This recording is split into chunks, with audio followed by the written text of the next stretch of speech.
Welcome back to Tethered and Whole. My name is Matt, and I am so glad you're here. Today we're going to be talking about anger. Anger is a huge emotion that almost no one talks about out loud. We talk around it. We talk about stress or frustration or being overwhelmed. But anger, that hot, electric, chest-tightening, jaw-clenching kind, we tend to tuck it away. And the irony is that the more we avoid naming it, the more power it has over us. On this podcast, we talk a lot about staying tethered to who we are, and that includes the parts of us that feel uncomfortable, messy, or maybe even socially unacceptable. Anger is one of those parts. So today I want to slow this down and look at it honestly. So think for a minute about a time that you were filled with rage, not mild irritation, rage, and ask yourself, what was the root cause? What happened in your body while you were angry? And just as important, what happened afterward?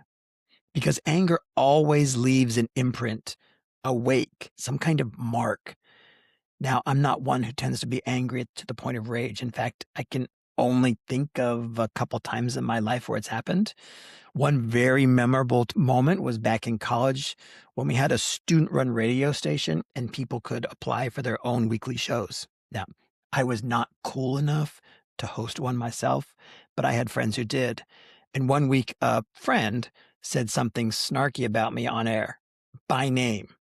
I didn't hear it live, but I heard about it later from multiple people. I was furious, absolutely lit up inside. Looking back several decades later, I can see that the on-air comment wasn't really the injury. It was the trigger.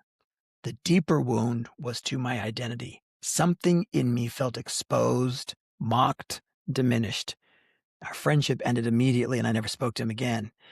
I don't regret the boundary. I do regret that I didn't have the hard conversation.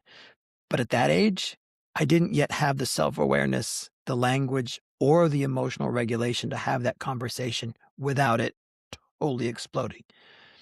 So I took the easy road and avoided it altogether. That was anger doing what anger often does, protecting me. But that protection, it incurred a cost.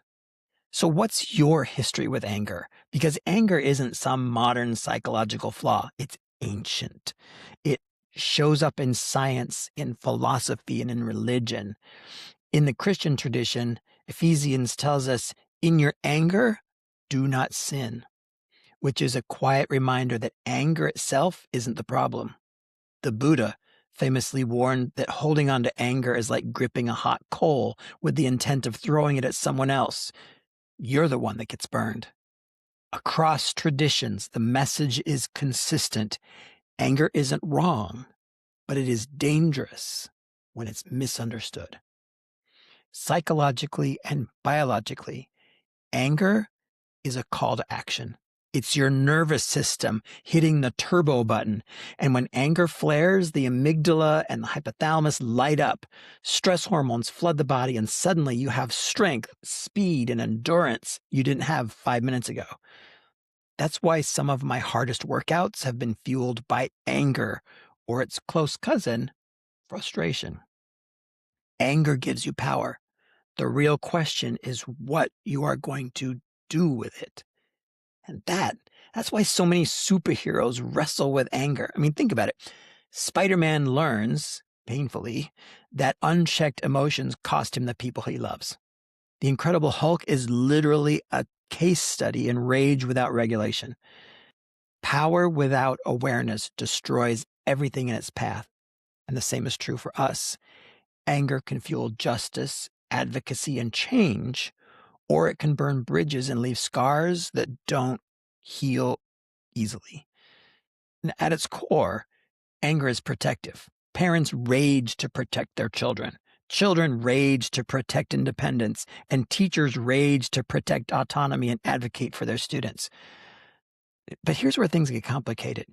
Society decides whose anger is acceptable.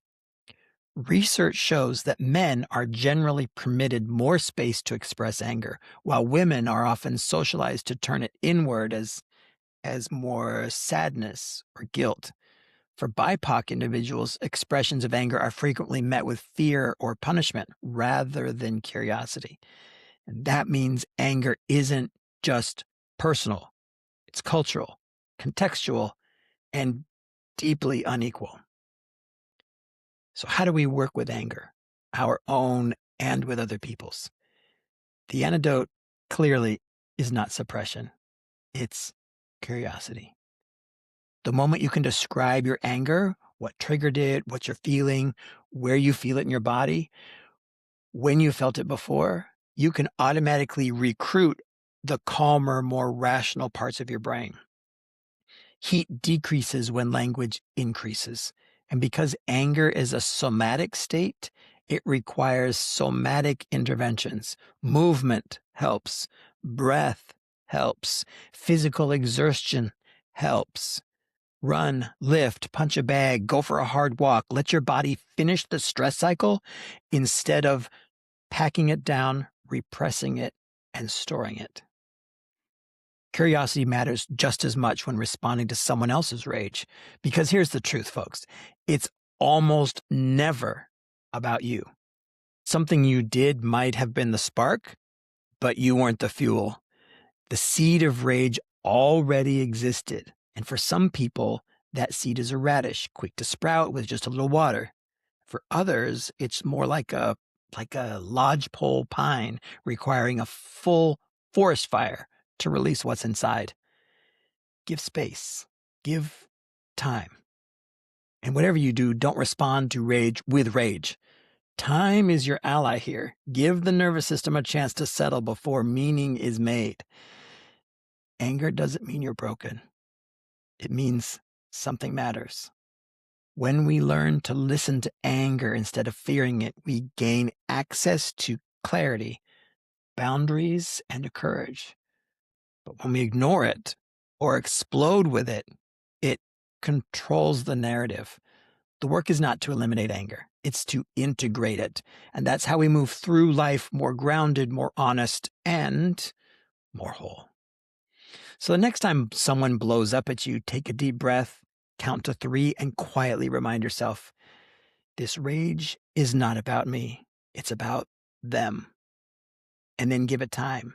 Because staying tethered to your values in the presence of anger, yours or someone else's, is one of the hardest and the most important skills that we can practice. Thanks for tuning in this week, my friends. And I'll see you next time on Tethered.